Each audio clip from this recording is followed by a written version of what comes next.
예, 다시 인사드리겠습니다. 사회분과의 첫 발표를 맡게 된 신종화입니다. 반갑습니다. 사회분과는 4명의 연구자가 차례로 발표를 하게 되는데요. 저는 이 자료와 관련된 이 연구를 위해서 어떻게 자료가 수집이 되었고 선정되었고 어떻게 자료가 처리되었는가에 대한 기초 과정을 제가 좀 먼저 말씀을 좀 드리고요. 두 번째 연사인 김정길 교수님은 이 자료들을 어떻게 비교하는가에 대한 비교 관련 비교 방법론 말씀을 해주시겠습니다. 세 번째 최율 교수님께서는 여기 정량 분석을 해주시게 되겠고요. 마지막에 분과장이신 김문조 교수님께서는 종합적인 내용을 해주시겠습니다.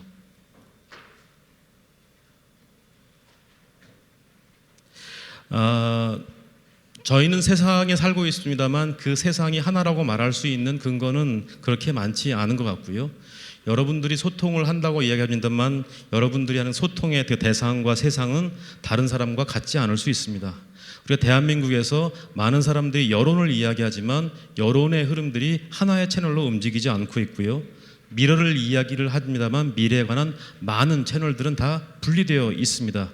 저희 사회분과에서는 그래서 이른바 이 대한민국의 여론, 미래와 관련된 많은 논의들이 움직이고 있는 매스 미디어를 하나의 매체로 선정을 좀 했고요. 두 번째, 미래와 관련된 다양한 연구 관심사가 움직이고 있는 학술지라는 이 두 개의 이 영역을 선정을 하였습니다. 이 영역에서 미래와 관련돼서 어떤 굵직한 주제들이 움직이고 있고 그 주제들 중심으로 어떻게 논의가 전개된가를 보고자 하였습니다.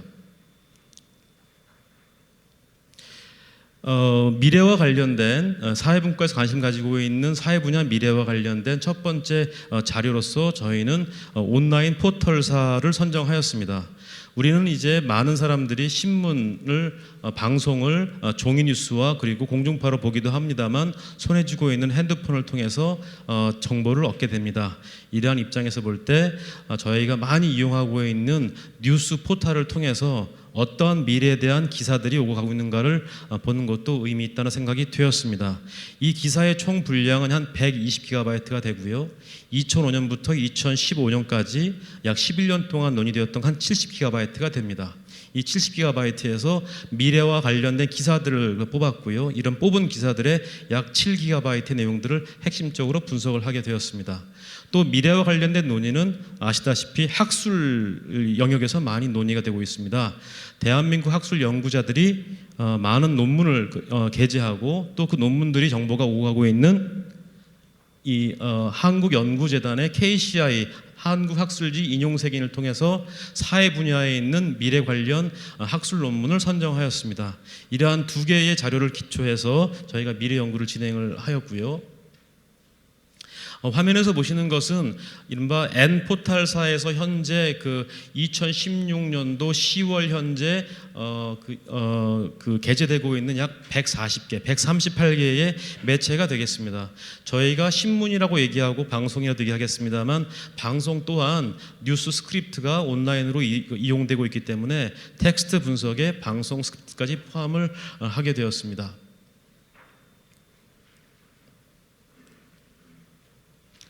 네, 자료 처리와 관련된 부분을 잠깐 좀 말씀을 좀 드리도록 하겠습니다. 여기에 텍스트 마이닝과 관련된 혹은 내용 분석과 관련된 방법론적인 고민을 해보신 분이라면 화면상에 있는 내용들을 크게 무리 없이 이해하실 수 있을 생각이 됩니다. 먼저 저희가 연구 목적에 맞는 자료를 수집하려고 하였고 매체지와 학술지를 선정하였습니다. 이러한 자료들을 통해서 저희가 분석 자료화 작업을 진행을 하였습니다. 분석 자료화라는 것은 여러분이 경험상으로 알겠습니다만 자료가 모두 이른바 유니크하게 존재하지는 않습니다. 많은 자료들이 중복되어 있고 또 이렇게 혼재되어 있어서 그것들을 이 독립성을 가진 자료들로 만드는 작업이 필요하였고요. 이 과정에서 이 대한민국에서 이용되고 있는 학술지에는 여러 나라의 단어들이 중복되어 사용되고 있는데 이른바 특수 기호도 제외하고 저희가 해석적인 부분에 불필요한 외래어도 제거하는 방식으로 준비를 좀 하였습니다. 그래서 저희가 동원한 것은 수리적 해석 방법론을 통해서 핵심 단어의 이른바 미래와 관련된 핵심 단어들이 무엇이 있고 얼마나 출현하고 있는가, 또 그러한 단어들, 한 단어로 표현되지 않게 되는 여러 단어들을 하나의 군집으로 묶었을 경우에 어떻게 주제가 보일 것인가.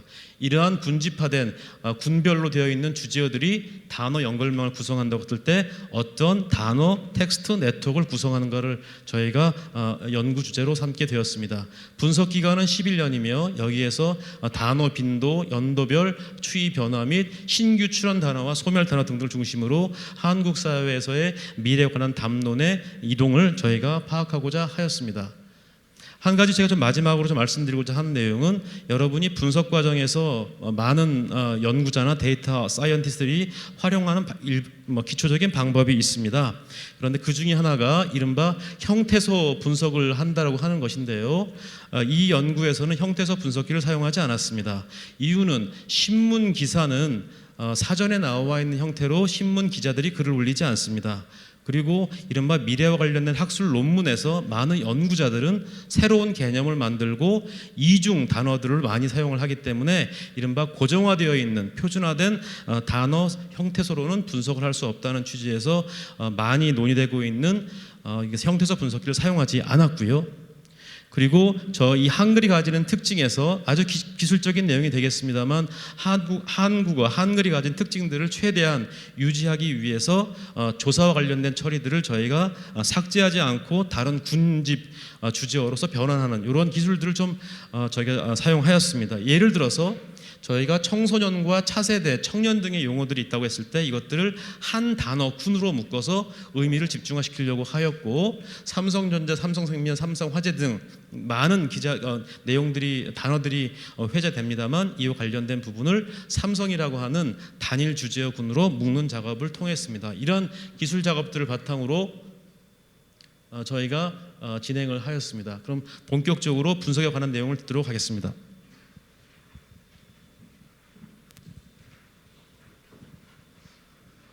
예. 저는 주로 이제 시간이 많지 않기 때문에 짧게 소개를 할 텐데요. 개괄하는 의미에서 기존의 중요한 국내외 기관들의 미래 전망, 이런 걸 미래 보고서를 중심으로 해서 간략하게 정리를 하고 좀 공통적인 중요한 미래 아젠다들을 도출하고 이를 기반으로 해서 저희들이 이제 방금 신종환 교수님이 소개하신 그런 여러 자료들의 도출된 결과들하고 이제 비교해서 좀 전망을 어느 부분에서 공통점이 있고 어떤 차이점이 있고 또 어떤 함의를 도출할 수 있을 것인가 이런 것들을 살펴봤습니다.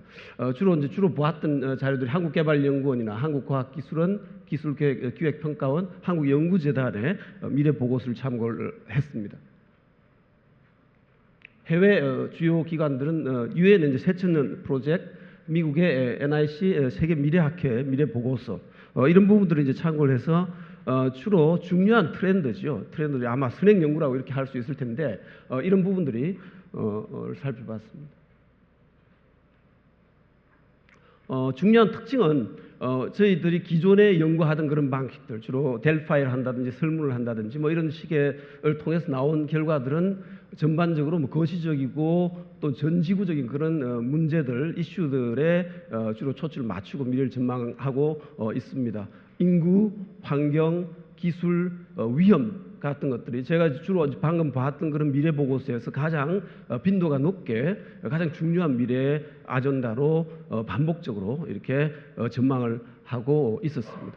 그래서 인구와 관련한 경우는 우리 한국의 국내 기관 같은 경우는 주로 저출산, 고령화, 특히 저출산 고령화에 초점을 많이 맞추고 있는 데 비해서 해외 기관들은 인구 폭증 이런 부분에 우리하고 상당히 이제 극화되는 그런 관심이라고 할 수가 있겠고 환경과 관련한 부분은 상당히 이제 중요하게 다루어지고 있는데 기본적으로는 좀 1992년 리오데자네이루 회의에서 기후변화 협약이 체결된 이후에 주로 기후변화를 둘러싼 미래의 전망과 회의론 이런 것들이 다수를 이루고 있었습니다.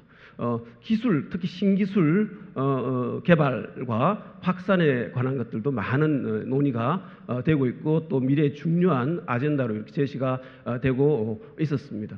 대체로 국내 기관들이 주로 신기술 확산에 따른 격차 문제, 양극화, 기술 위험 이런 부분에 좀 초점을 맞추고 있는 데 비해서 해외 기관들은 신기술 발전에 따른 기회 요인과 가능성 같은 부분들을 상당히 중요하게 다루고 있었습니다.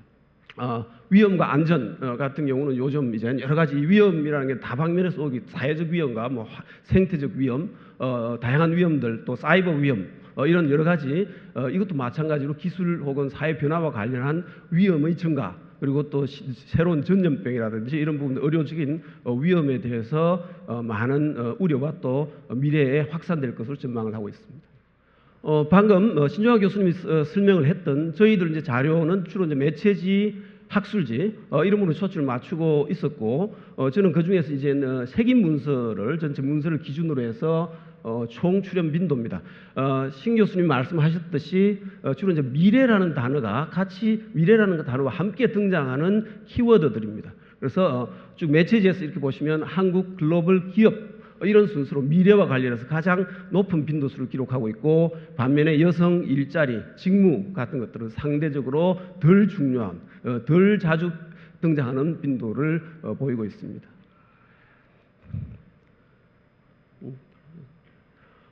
매체지의 탑10 아젠다라고 제가 이름 붙였습니다만, 키워드 하나를 가지고 아젠다라고 말하기는 어렵습니다만, 저는 이제 여기서 주요 아젠다, 탑10 아젠다를 가장 빈도수가 미래와 연결되어서 가장 많은 빈도를 가지고 출연하는 탑10 키워드들이었고, 이런 키워드들과 동시에 출연하는 연관어들입니다. 이런 연관어들을 연결지으면 아젠다가 된다고 보았습니다. 그래서 연관 이슈는 앞에서 이야기했던 나와 있는 아젠다와 같이 출연하는 연관어들이고, 가장 빈도가 높은 것들을 여기 소개가 되고 있습니다. 빨간 이런 키워드로 표시된 것은 연관어 중에서 가장 빈도수 1위를 차지하는 연관어들입니다. 탑10은 한국, 글로벌 기업, 경제, 청소년, 삼성, 기술, 대통령, 교육, 서울, 이것이 가장 많이 매체지입니다. 언론이나 매체지에서 가장 많은 10년 동안 출연한 미래와 연결되어 있는 키워드들입니다. 조금 이렇게 해석을 해보면 매체지 출연 빈도 1위 아젠다는 한국, 대한민국, 코리아, 동의어로 이렇게 봤고, 이것은 10년 동안 가장 많이 출연하고 있었고, 이것과 연결돼서 같이 출연하는 아젠다는 시장 개발 최고 최초, 주로 이런 것들이 출연하고 있습니다. 두 번째 매체지에서 가장 높은 빈도를 보이고 있는 키워드는 글로벌, 세계, 국제였습니다. 이것도 마찬가지, 앞에와 한국 최초, 기업 최대, 시장 최고라는 연관어와 연결되어서 아주 가장 빈번히 출연하고 있습니다. 이로부터 이제 우리 도출할 수 있는 의미는 한국 사회의, 아마 매체지는 한국 특히 경제의 세계적 위상, 세계에서의 위상, 이 위상의 제고 같은 것들이 매체지의 미래와 관련한 가장 중요한 관심사 키워드라고 할 수가 있겠습니다.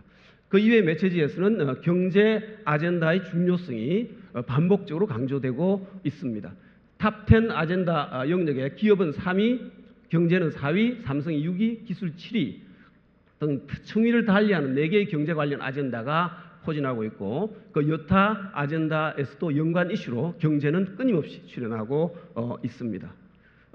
그 밖에 사회인과학적 여러 가지 집단들 중에서는 청소년 관련한 아젠다가 상당히 5위를 차지해서 청소년의 중요한 관심사임을 보여주고 있습니다.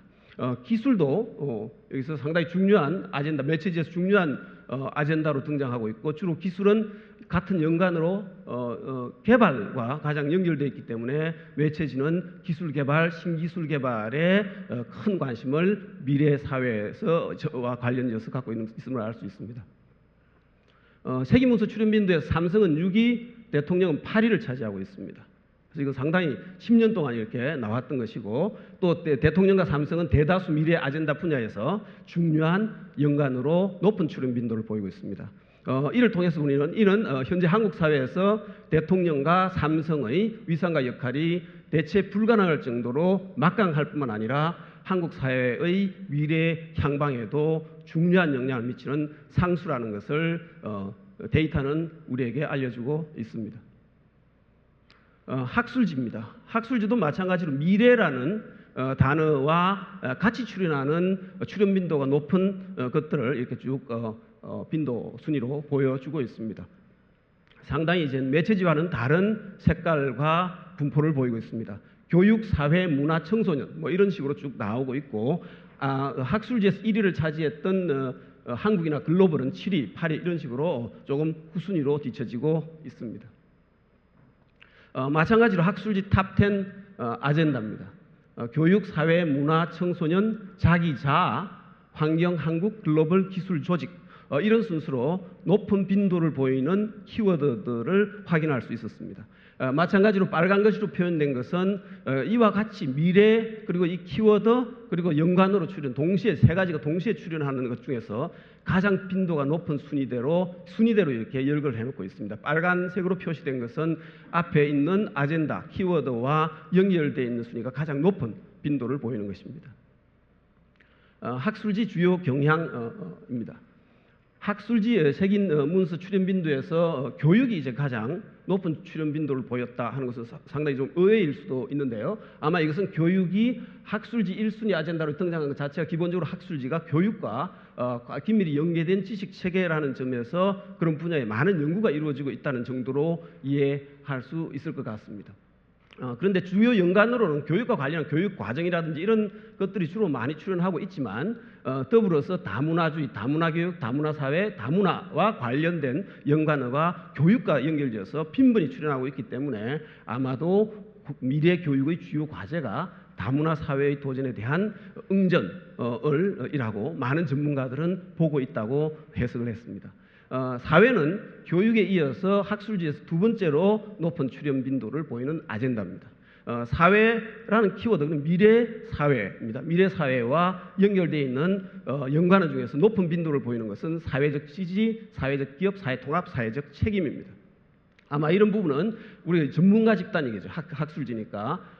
이런 사회가 통합적 키워드들과 높은 호환성과 연관성을 보이는 것은 우리 전문가 집단이 한국 현대사회의 체계적 분화와 균열을 봉합하고 치유하는 기능을 사회에 기대하고 있는 것이 아닌가라고 추측을 해봤습니다.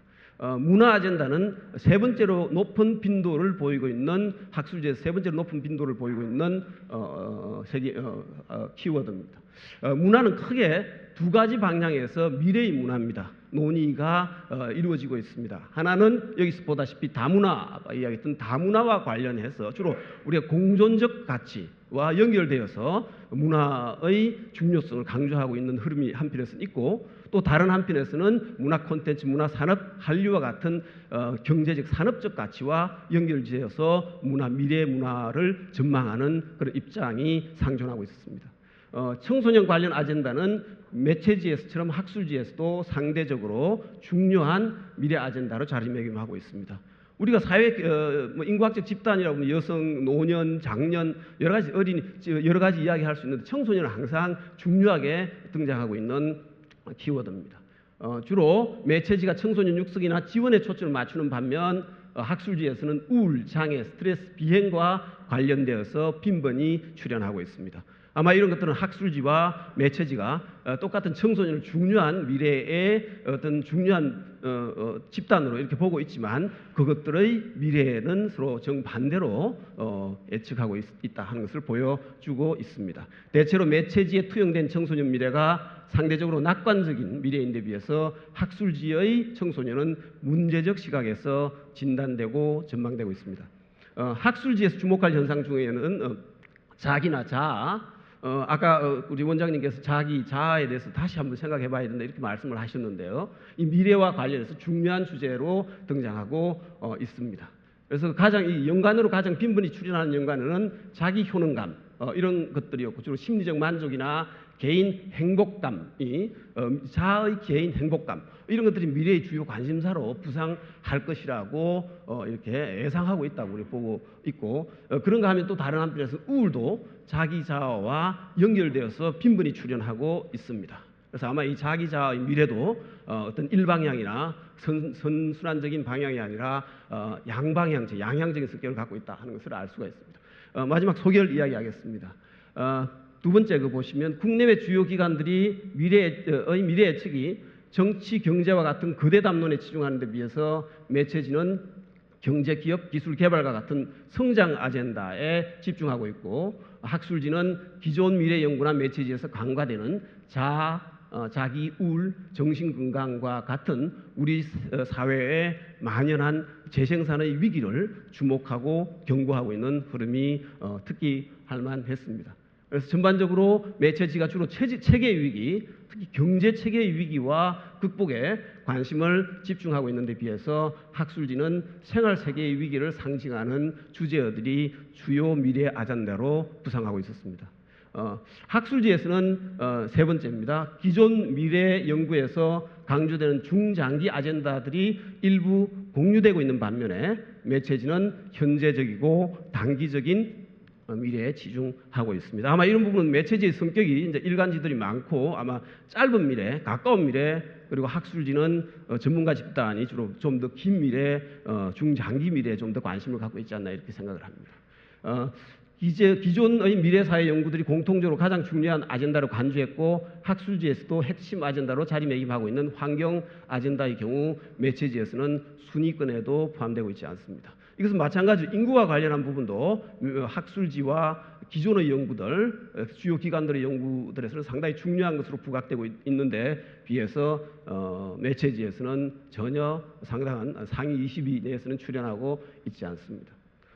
제가 대체적인 트렌드, 주로 개괄적인 부분이었기 때문에 이 정도로 하고, 아마 최율 선생님께서 이제 본격적으로 저희들이 아마 핵심이라고 할 수 있는 주로 정량 분석입니다. 아까 신종화 교수님이 하신 정량 분석을 집중적으로 논의해 주시겠습니다.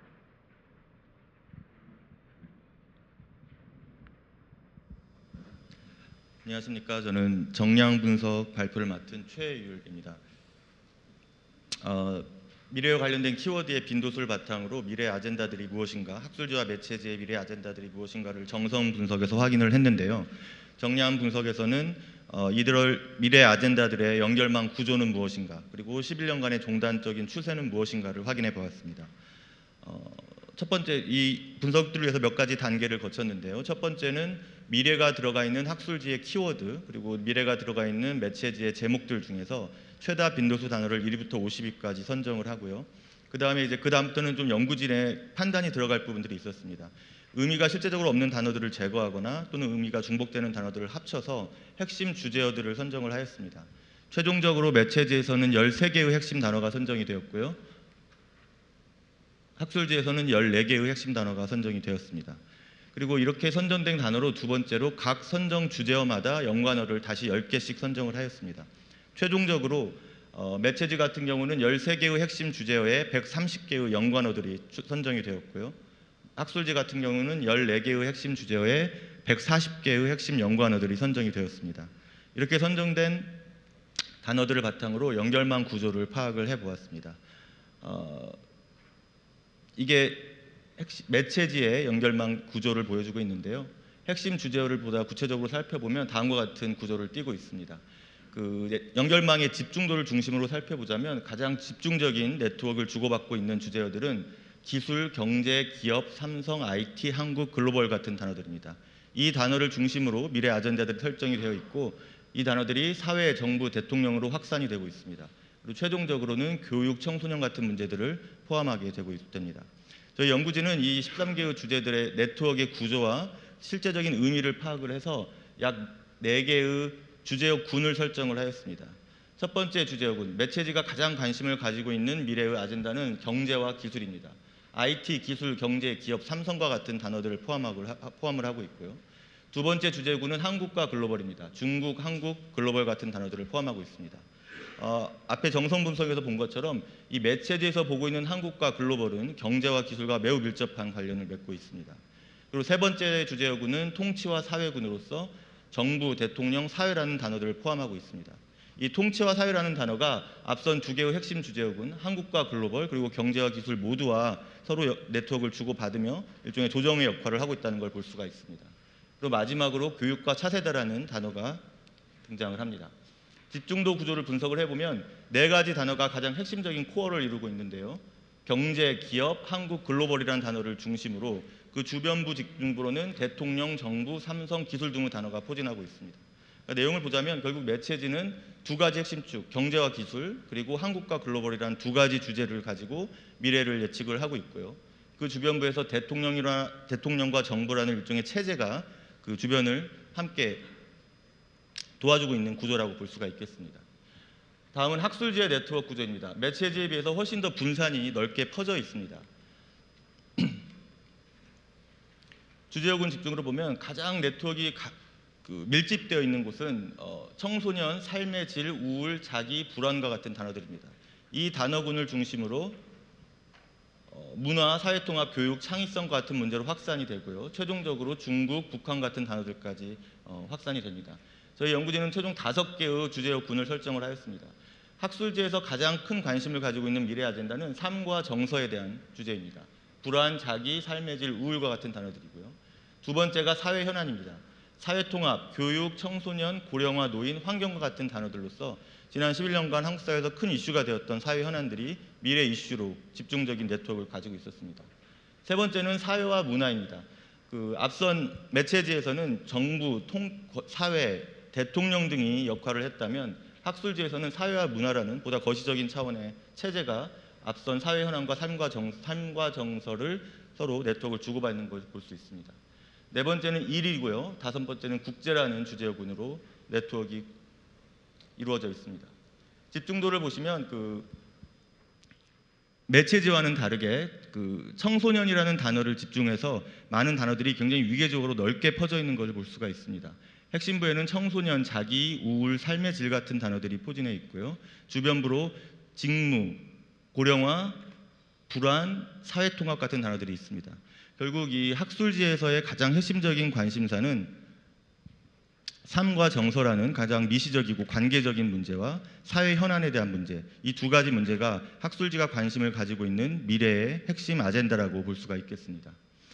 다음으로 종단 분석을 시행을 했는데요. 이 핵심 주제어들의 내부적인 비중이 지난 11년간 어떻게 변화했는지를 파악을 해봤습니다.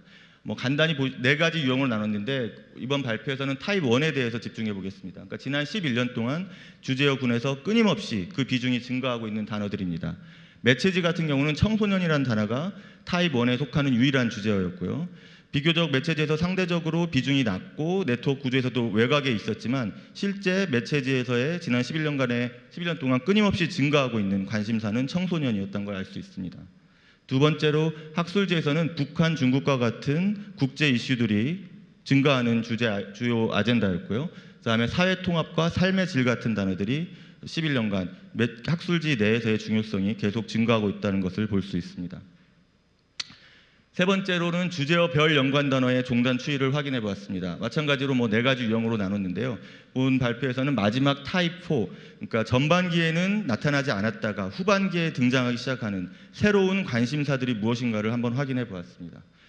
매체지 같은 경우는 제가 다 읽지는 않겠는데요. 먼저 경제와 기술 주제어군에서는 창조 경제, 일자리, 수출 이런 단어들이 드러나고 있습니다. 결국 현 정권의 경제 정책이라든지 시장 상황과 밀접히 연관을 맺고 있고요. 한국과 글로벌 역시 대부분의 단어들이 경제 이슈들로 이루어져 있습니다. 통치와 사회 역시 글로벌, 금융, 활성화, 창조 경제라는 단어가 나오고요. 교육과 차세에 대해서는 스마트폰 같은 단어들이 이번 후반기에 새롭게 등장하는 미래 관심사들로 보이고 있습니다. 학술지는 상당히 다른 면을 보고 있습니다. 먼저 삶과 정서 같은 경우는 공포, 기분, 강박, 관계적 공격성, 가출 청소년, 나와 있는 대부분의 단어들이 삶의 위기 또는 관계의 위기에 대한 단어들이 2011년 이후에 급격하게 학술지에서 증가하고 있다는 것을 확인을 할 수가 있습니다. 그래서 최종적으로 정량 분석을 종합해보면 다음과 같습니다. 매체지와 학술지가 서로 굉장히 다른 양상을 보여주고 있는데요. 이 다른 양상을 하나의 단어로 정리를 해보자면 매체지 같은 경우는 체계, 즉 시스템에 대한 관심을 통해서 미래를 예측을 하고 있고요. 반면 학술지 같은 경우는 생활세계 또 가장 미시적인 개인 간의 관계를 통해서 미래 아젠다를 설정하고 있는 것을 확인할 수 있습니다. 그리고 2005년부터 2015년까지의 종단적인 추세를 정리해보자면 매체지 같은 경우는 굉장히 정태적인 성격을 가지고 있습니다. 미래 아젠다 자체가 굉장히 소수의 핵심된 주제를 통해서 이어져 오고 있고요. 특히 체제 및 시장 상황과 밀접하게 연동하고 있습니다. 반면에 학술지 같은 경우는 굉장히 동태적인 성격을 가지고 있습니다. 다양한 미래 주제들이 등장했다 사라지고 다시 또 등장하고 이런 과정들을 거치고 있고요. 가장 뚜렷하게 드러나는 것은 생활세계 위기에 대한 관심이 2005년에 비해서 2015년에 급격하게 증가하고 있다는 것입니다.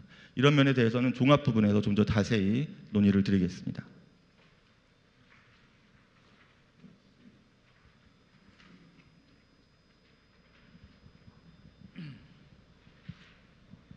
사회 분야 마지막 발표자 김문조입니다.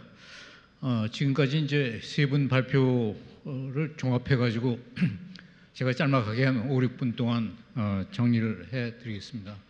이 매체지와 학술지 간의 차이 이런 걸 염두에 두시면서 다시 우리 한국 사회의 이제 최근에 반세기 동안의 변화를 갖다가 한번 회고해 볼 때 아시다시피 60, 70년대 산업화 시대, 그다음에 이제 민주화 시대, 2000년대 이후의 시대 규정에 따라서 조금씩 차이가 있습니다만 대개 뭐 이 복지 시대라고도 하기도 하고 선진화라고 하는 분도 계시고, 근데 이제 대개 저희가 이게 일반적으로 정부화 시대라고 하면은 큰 이견이 없을 것 같습니다.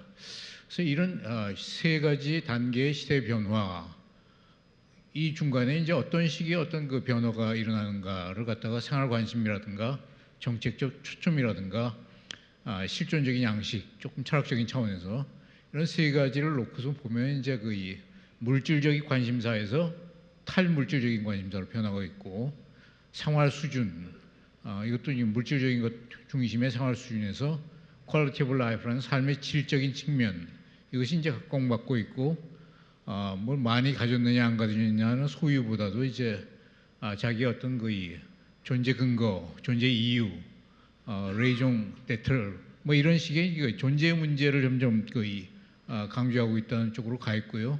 이런 식의 진단은 뭐 아시다시피 로널드 잉글하트라든가 코산자라든가 삶의 질 연구가고, 좀 오래되긴 했습니다만 에릭 프롬이 뭐 소유냐 존재냐 이런 식의 주요 학자나 사회철학자들의 명지에서부터 이제 우리가 확인할 수가 있습니다. 그런데 문제는 이제 이분들이 대개 저는 교체의 모형이라고 일관했습니다만 무엇에서 무엇으로 변한다라는 쉬프트 명제를 갖다가 많이 내세우고 있습니다. 근데 이제 이게 과연 정당한 것인가, 오늘날 우리 사회 현실을 진단하는 데 맞는 것인가, 여기에 대한 대안적 모형으로 이제 제가 좀 우리 팀에서 생각하는 것이 부가적 모형인데, A라는 상태에서 B라는 상태로 관심이 완전히 이동하는 게 아니라 B라는 상태의 관심사는 A라는 상태의 관심사까지 포괄해 가지고 물질적 가치를 버리는 게 아니라 물질적 가치 플러스 탈물질적 관심, 가치 이런 쪽으로 이제 부과하고 있다는 식의 이 관점이 훨씬 더 오늘날의 현실을 진단하는 데는 정확한 것이 아닌가라는 그런 생각을 했고요. 그런 하나의 증거로서 이제 여러분이 잘 아시는 매슬로우의 동기 이론 같은 걸 보면 욕구의 사다리라고 하죠. 맨 밑에가 이제 생존의 욕구고 그 위에가 뭐 안전의 욕구 등등 이렇게 쭉 올라갑니다만, 예컨대 두 번째 안전의 욕구, 뭐 우리가 음식물을 비교하자면 유기농 뭐 이런 걸 먹는다 때 유기농 식품이 나온 직후에는 유기농이 아닌 거는 다 유해식품 비슷하게 됩니다.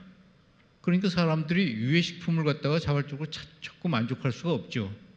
그러니까 결국은 욕구 차원이 상승을 하면 그 두 가지가 다 새로운 필수적인 욕구가 돼가지고 이게 두 가지가 충족이 돼야 이제 사람들이 만족감을 느낀다. 이런 걸 보더라도 역시 결국은 욕구라는 게 변하는 게 한쪽 상태에서 한쪽 상태로 이동하는 게 아니라 또 하나의 상태가 부가되는 것이다라는 이 부가적인 모형에 훨씬 타당하다는 것을 우리가 알 수가 있습니다. 요새 대학가에 보면 이제 굉장히 스펙 열풍이 불어가지고 고생도 하고 취업도 불확실한 대학생들이 점심 때는 한 5, 6천 원짜리 점심을 먹고 그걸로 끝나는 게 아니라 꼭 차를 한 잔, 커피를 한 잔 마십니다. 그러면 일단 이렇게 대체적으로 한 10,000원 정도가 드는데, 예전에는 뭐 도시락을 먹든가 밥만 먹고 끝나던 대학생들이 그러면 커피를 안 마시면 될 거 아니냐. 근데 그건 필수라고 생각되기 때문에 또 마시고 거기다가 이제 디저트까지 먹으면 더 좋고 뭐 이런 식으로 돼가지고 이제 필수적 요건들이 점점 가치 확장에 의해서 증가하고 있습니다. 그러니까 이런 요건들을 다 채워야지 삶에 대한 만족도를 갖다가 느끼는 그런 상태로 변하고 있습니다. 그래서 부가적 모형이 훨씬 더 오늘날의 현실을 진단하는 데는 타당하다 이렇게 얘기할 수 있겠고요. 그래서 이제 우리가 과거에 그러면은 뭐 이 욕구 차원이 높은 거는 좀 버리고 먹고 사는 것만 해도 만족하면 될 것이 아니냐라는 절대적 빈곤에서 상대적 빈곤론 이런 게 이제 과거의 설명이었다면 앞으로는 이제 이런 두 가지 욕구를 갖다가 필수화된 욕구를 갖다가 어떻게 잘 조율을 하느냐 이 형평을 맞추고 조율하는 게 훨씬 더 중요한 시대적 과제가 된다 이렇게 얘기를 할 수 있을 것 같습니다. 말하자면 A라는 욕구와 A라는 저급 욕구와 B라는 약간 좀 거의 새로운 욕구가 이제 우리가 성장 시대의 경우는 이런 게 이제 거의 부조화에 대한 여러 가지 이제 성장 시대에는 이런 것들이 다 이 양쪽 욕구를 다 우리가 충족할 수 있겠죠. 부유층 같은 경우는 뭐 훨씬 더 양쪽을 다 넉넉히 충족할 거고, 그다음에 서민층 같은 경우는 예컨대 A라는 욕구와 B라는 욕구가 성장 시대에는 뭐 100% 충족 안 되더라도 150이 기존의 욕구 저급 욕구가 100이라면 150이 주어졌을 때 저급 욕구가 100. 그다음에 이제 거의 좀 고급 욕구가 50 정도 채워져 가지고 앞으로 이제 지속적으로 성장하면 이 나머지 50이 채워질 거라는 희망을 가지고 있었던 상태인데 이 탈성장 시대, 저성장 시대에 들어가면 100의 상태가 그대로 100이 되면 저급 욕구만 100을 채우고 예전이랑 뭐 비슷하니까 만족하겠다는 게 아니라 저급 욕구 50을 채우고 그거보다 좀 나은 욕구 50을 채워가지고 다 불만족스러운 상태. 그러니까 이제 거의 쭉 여기 보시면 아는데 이런 식의 부조화 좀 더 나눠보면 고령화라는 것도 인간 출산과 사망에 부조하고 저성장도 생산과 재생산에 부조하고 이런 식의 밑에 욕구와 위의 욕구라든가 이런 식의 두 가지 욕구 범주 간의 부조화 이런 것으로 갖다 우리가 풀이를 할 수 있어요. 동일한 현실을 갖다가 새로운 관점으로 재해석을 할 수 있습니다. 그런데 지금까지 이런 현실 문제에 대한 어떤 시기였는가? 많은 정책 집단들간에 나온 정당이라든가 무슨 뭐 이 브레인 그룹에서 나온 진단들이 대개 우선은 파이를 키워야 된다, 성장을 우선해야 된다라든가 다시 한번 성장의 동력을 돌려야 된다는 성장 우선론이라든가 재성장론 이런 데 치우쳐 있든가 그러지 않으면 먼저 나눠야 된다, 형평과 복지를 우선시해야 되는가 either or 이런 식의 이제 거의 관점에 매몰되어 있든가 또 최근에 이제 이 절충론이라고 하는 것들 양쪽을 다 하자 녹색 성장론 뭐 MB 시대의 이제 그 동반 성장, 시민 성장, 포용적 성장, 통합적 성장 뭐 이런 그 최근에 대권 주자들이 다 하나씩 들고 나오는 이런 거의 새로운 국가 전략인데 이건 both A and B라는 두 가지 다 충족시켜 보자라는 건데 그런데 이제 현실은 그렇지가 않습니다. 그 저성장 시대에 들어와가지고 양쪽 욕구를 사람들이 다 필수적이라고 생각하는 욕구를 채우지 못하기 때문에 either or도 아니고 both, both and both도 아니고 neither nor의 상태에 있는데 이런 것들을 갖다가 들여대가지고 이게 거의 먹혀 들어갈 리가 없죠. 그러니까 이제 앞으로의 어떤 해결 방안은 재조화론 이런 상반된 욕구를 갖다가 다시 그 혼용을 통해서 재균형을 갖다가 화합적으로 이제 거의 재균형화해야 된다. 뭐 이런 식의 이제 거의 얘기를 할 수가 있고 그런 것의 시대적 적합성은 산업 사회를 넘고 탈산업 사회를 지나서 지능정보화 시대, 제4차 산업혁명 시대 이때는 이제 혼성과 초월 이런 것이 이제 점점 강조되는 시대인데 혼성과 초월의 시대에는 재조합, 재조화 이런 전략이야말로 훨씬 이더화라든가 또 이 사실은 굉장히 허망한 두 가지 다 할 수 있다는 이런 식의 비현실적인 전략보다 훨씬 타당한 것이 아닌가 이렇게 얘기할 수가 있겠습니다. 그래서 이건 이제 그 재조화를 위한 실천 전략 중에 한 가지 사례 일과 워크 라이프 밸런스 같은 걸 가지고 하는 건데, 대개 뭐 이런 건 요건 제가 생략을 하고요, 시간 관계상. 자, 그 이 시점에서 이제 이 종합이 거의 막바지에 된다면 여러분께서는 이 자리에 많이 참석하셔가지고 너희들이 미래 연구를 그렇게 많이 했는데 왜 우 누구누구라든가 최 누구누구라든가 하는 건 등장하지 않느냐, 뭐 이런 식의 뭐 좀 질타랄까 뭐 이런 게 있으실지 모르겠습니다. 엄청난 사건들이고 사실은 이런 사건 때문에 한국 사회가 굉장히 앞으로 미궁의 상태로 이제 진입하고 있는데도 불구하고, 그러나 사실은 조금 시간이 지나면 지금은 뭐 이 모든 거의 매체라든가 화제가 글로 집중되어 있습니다만은 페르난 브루델이라는 거의 프렌치 안할학파의 역사를 갖다 장기적으로 바라봐야 된다는 이런 식의 학자들의 견해를 빌리면 중요한 것은 이제 장기적인 구조사인데 거기에 비하면 단기적인 사건은 먼지와 같다라는 식으로 얘기를 하고 있습니다. 지금은 우리가 이 안에 들어와서 뭐 엄청나게 큰 사건처럼 보이는데 그것은 언더라잉 팩터라고 보기에는 아직 시기상조다.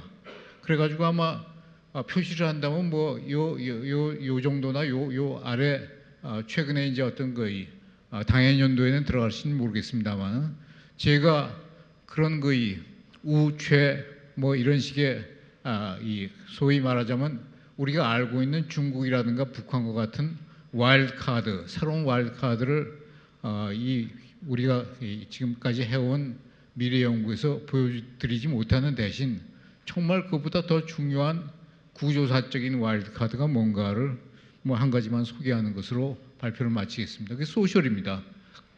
소셜이 빈도수로 봐서는 삶의 질 다음으로 나오는 상당히 거의 아직 숫자가 충분치 못합니다만 상당한 어떤 거의 빈도수를 갖다 기록하고 있는 이머징한 팩터인데요.